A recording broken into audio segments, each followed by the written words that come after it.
Assalamualaikum warahmatullahi wabarakatuh. Alhamdulillahirrabbilalamin. Asyhadu an la ilaha illallah wa asyhadu anna Muhammadan abduhu wa rasuluh.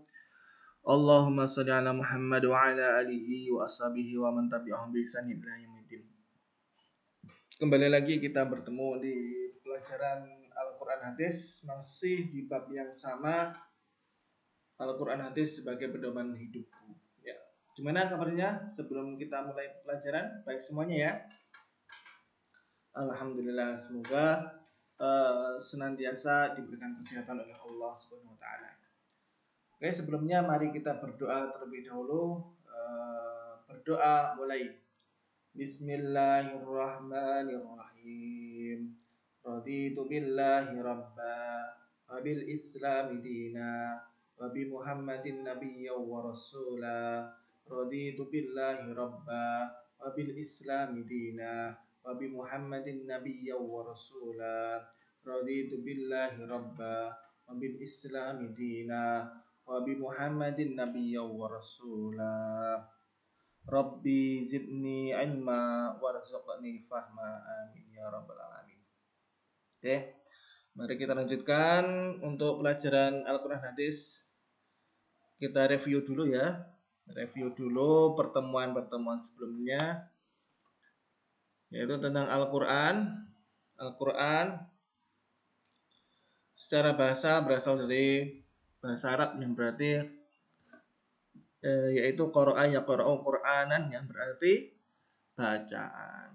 Kemudian secara istilah adalah wahyu yang diturunkan oleh Allah Subhanahu wa taala kepada Nabi Muhammad sallallahu alaihi wasallam secara berangsur-angsur melalui malaikat Jibril, diriwayatkan secara mutawatir, dan membacanya adalah ibadah. Selanjutnya, untuk posisi Al-Quran adalah sebagai sumber hukum yang pertama dan utama. Keistimewaan Al-Quran punya keistimewaan dibanding kitab-kitab yang sebelumnya ya, ada Taurat, Zabur, Injil. Al-Quran lebih istimewa daripada ketiganya. Lanjut tentang keistimewaannya apa aja sih? Nah, ini disebutkan Al-Quran memuat kalam-kalam Allah yang menjadi pedoman hidup manusia sepanjang masa. Kemudian yang kedua, Al-Quran adalah sumber ilmu pengetahuan, sehingga seluruh fenomena yang terjadi di alam semesta ini tidak akan pernah berlawanan dengan apa yang Allah ciptakan. Kemudian Al-Quran diturunkan oleh Allah Subhanahu wa taala dengan suatu gaya bahasa yang istimewa, mudah, tidak sulit bagi siapapun yang memahaminya, dan tidak sulit pula mengamalkannya jika disertai dengan keikhlasan dan kemauan yang kuat. Nah, ini nama-nama lain dari Al-Quran. Ada Al-Quran itu sendiri, Al-Kitab berarti petunjuk, kemudian Ar-Rahmat, rahmat, An-Nur penerang, Ar-Ruh penggerak, Asy-Syifa obat, Al-Haq kebenaran, Al-Bayan penjelasan, Mau'idhah nasihat, Al-Dzikr pengingat, dan An-Naba berita besar. Selanjutnya, Al-Quran adalah sebagai mukjizat Nabi SAW. Fungsi Al-Quran, yang pertama pedoman hidup manusia, yang kedua pembenar dari kitab-kitab terdahulu tentang keesaannya ya. Kemudian pembawa kabar gembira bagi orang-orang mukmin dan juga peringatan bagi orang-orang yang ingkar atau kafir kepadanya. Kemudian yang selanjutnya adalah sebagai sumber pokok ajaran Islam. Kemudian di dalam Al-Quran itu terkandung yang pertama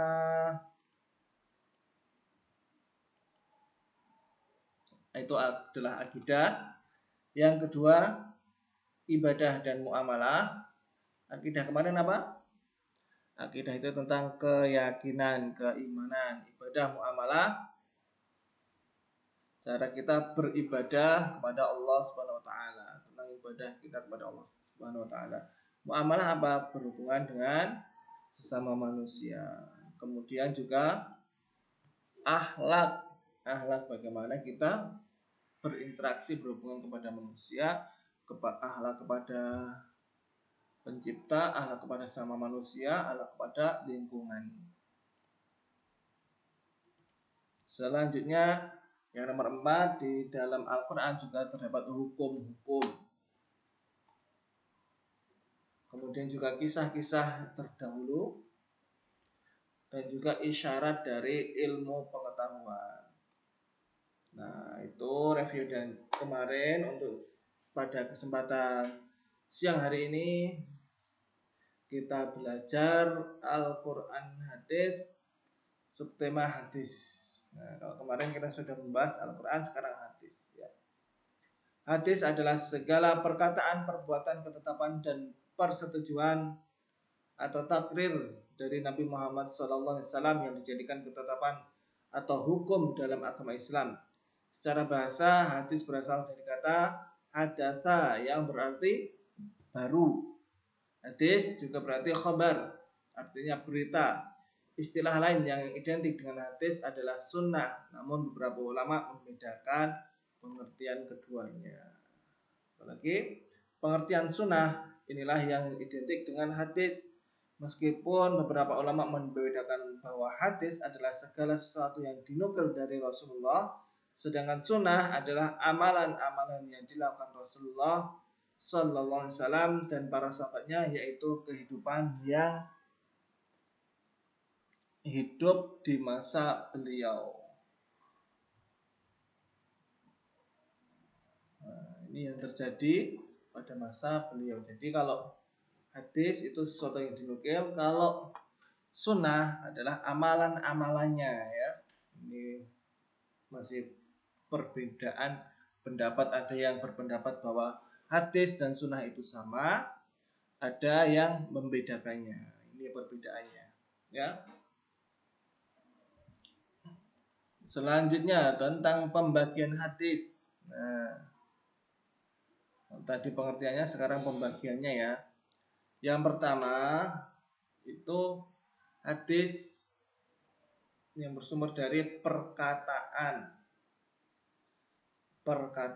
Rasulullah Sallallahu Alaihi Wasallam. Jadi setiap segala sesuatu yang diucapkan oleh Rasulullah Sallallahu Alaihi Wasallam selain Al-Quran adalah termasuk dalam hadis. Ya, selain Al-Quran berarti adalah hadis. Kemudian apa? Yang kedua adalah perbuatan. Jadi segala sesuatu yang dilakukan Rasulullah itu juga dari disebut bagian hadis dari perbuatan atau fi'liyah. Kalau perkataan tadi adalah qauliyah ya. Perkataan itu qauliyah, kalau perbuatan itu fi'liyah. Jadi perbuatan-perbuatan yang dilakukan oleh Rasulullah. Contohnya apa? Nah, kita diperintahkan oleh Rasulullah ketika kita sholat itu kita mengikuti gerakan-gerakan beliau, seperti gerakan-gerakan beliau. Harus seperti itu ya. Perbuatan-perbuatan, contoh lagi apa? Cara berpakaian. Iya, cara berpakaian Rasulullah. Kemudian pokoknya tindakan-tindakan Rasulullah. Contohnya itu tadi, makan dengan tangan kanan, kemudian mengucap doa sebelum makan, nah, kemudian tidur miring ke kanan. Nah, itu adalah perbuatan ya. Selanjutnya yang ketiga adalah takrir atau mendiamkan. Jadi ketika terjadi sesuatu, Rasulullah SAW tidak berkomentar atau hanya mendiamkannya, tidak mencela juga tidak melarang. Jadi mendiamkan itu disebut takrir.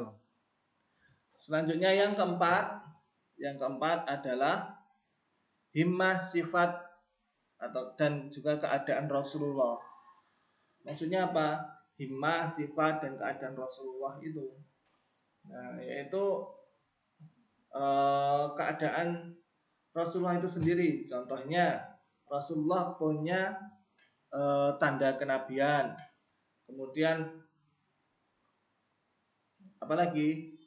Nah, saya itu salah satunya tanda kenabian. Kemudian lahir dari silsilah Abdullah, dari silsilah keturunan, itu juga termasuk dalam himah sifat dan keadaan Rasulullah.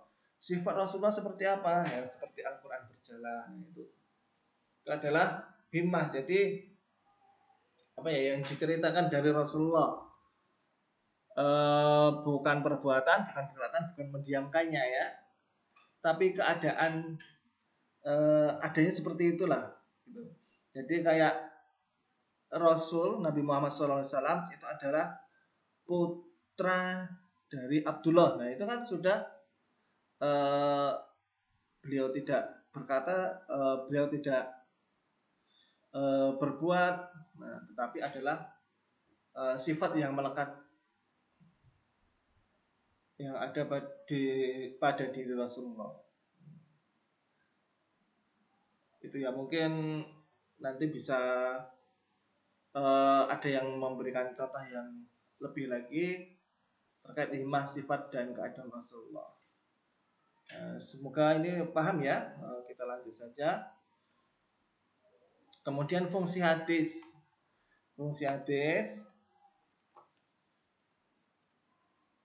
Fungsi hadis yang pertama adalah mengukuhkan atau menguatkan hukum yang sudah ada di dalam Al-Quran. Menguatkan hukum yang sudah ada di dalam Al-Quran. Menguatkan hukum-hukum yang sudah ada di dalam Al-Quran. Yang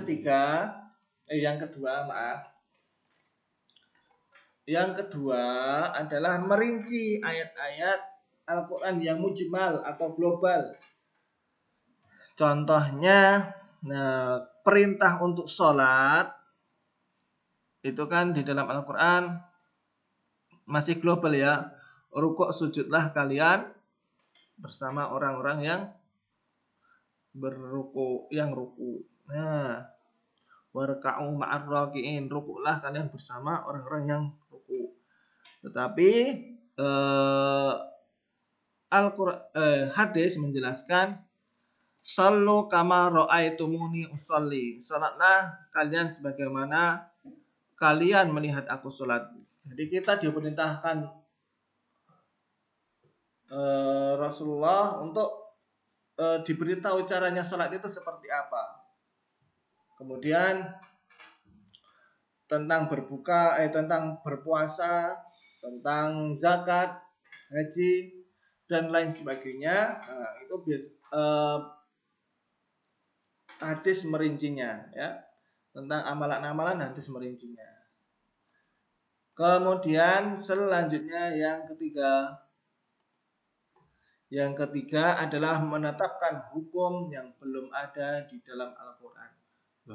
Al-Quran kan sempurna, tetapi kok ada hukum yang belum ada. Maksudnya belum didetailkan hukumnya secara rinci di Al-Quran. Ya, contohnya apa?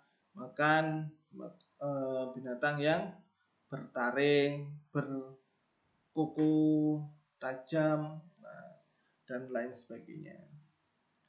Selanjutnya adalah yang nomor 4, fungsi hadis adalah membatasi keumuman ayat. Contohnya apa? Di dalam surat Al-Jumu'ah diperintahkan untuk melaksanakan sholat Jum'ah, tapi di dalam hadis disebutkan hanya orang laki-laki saja yang diperintahkan menjalankan sholat Jum'ah. Itu contohnya. Kemudian tentang sholat Jum'ah lagi, tentang batasan yang diwajibkan, itu akan ada syaratnya mukim, kemudian 40 orang, ada beberapa pendapat ya. Yaitu hadis membatasi keumuman ayat Al-Quran.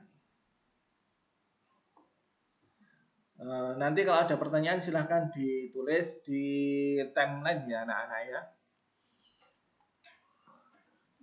Selanjutnya, cara memfungsikan Al-Quran dan hadis. Yang pertama, menjadikan Al-Quran dan hadis pedoman kehidupan pribadi. Pribadi maksudnya diri sendiri dan juga untuk kehidupan kita bermasyarakat, tetapi dari sisi pribadi kita.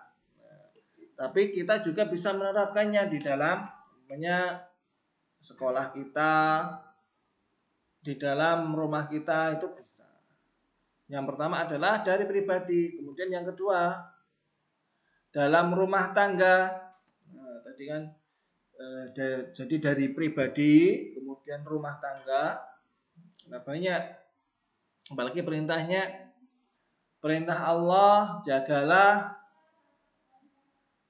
ku anfusakum wa ahlikum naro. Jagalah keluargamu itu dari api neraka. Kita, apalagi kalau kepala keluarga, diperintahkan untuk menjaga keluarganya dari api neraka. Selanjutnya yang ketiga adalah menjadikan Al-Quran dan hadis sebagai pedoman dalam kehidupan bermasyarakat. Nah, tentunya sebagai makhluk sosial kita tidak bisa lepas dari masyarakat ya, dari tetangga. Keluar rumah kita sudah bertemu tetangga. Nah, itu bagaimana kita menerapkannya? Adab-adab bertetangga, kemudian adab-adab di majelis, bermusyawarah, itu ada di dalam Al-Quran dan juga hadis. Kemudian menjadikan Al-Quran dan hadis sebagai pedoman hidup dalam bermuamalah dalam berhubungan dengan orang lain, entah pinjam-meminjam, kemudian apalagi transaksi jual beli dan lain sebagainya. Nanti silahkan kalau ada yang bisa menambahkan bisa ditulis di komen, juga boleh ya. Dan alhamdulillah selesai untuk materi bab pertama, Al-Quran dan hadis sebagai pedoman hidupku. Insyaallah pertemuan selanjutnya kita akan mengadakan ulangan. Tapi seperti tadi ya, bagi yang ada pertanyaan silahkan bisa ditulis di timeline. Nah, untuk kritik dan saran bisa dimasukkan di komen. Selanjutnya bagi santri silahkan persiapkan diri untuk ulangan harian di pertemuan selanjutnya insyaallah. Untuk materinya dari video-video yang sebelumnya dan juga nanti akan saya berikan materi di timeline di bahan ajar e-learning. Jangan lupa dibuka ya. Jangan lupa dibuka untuk bahan ajar di e-learning. Nanti insyaallah akan saya berikan materi, ringkasan materi sebagai bahan untuk ulangan harian di pertemuan selanjutnya. Dari saya apabila banyak kesalahan mohon maaf. Wabillahi taufiq wal hidayah. Waridho wal inayah. Kita tutup dengan hamdalah dan doa kafaratul majelis bersama-sama. Alhamdulillahirabbil alamin. Subhanakallahumma wa bihamdika asyhadu an la ilaha illa anta astaghfiruka wa atubu ilaik. Wassalamualaikum warahmatullahi wabarakatuh.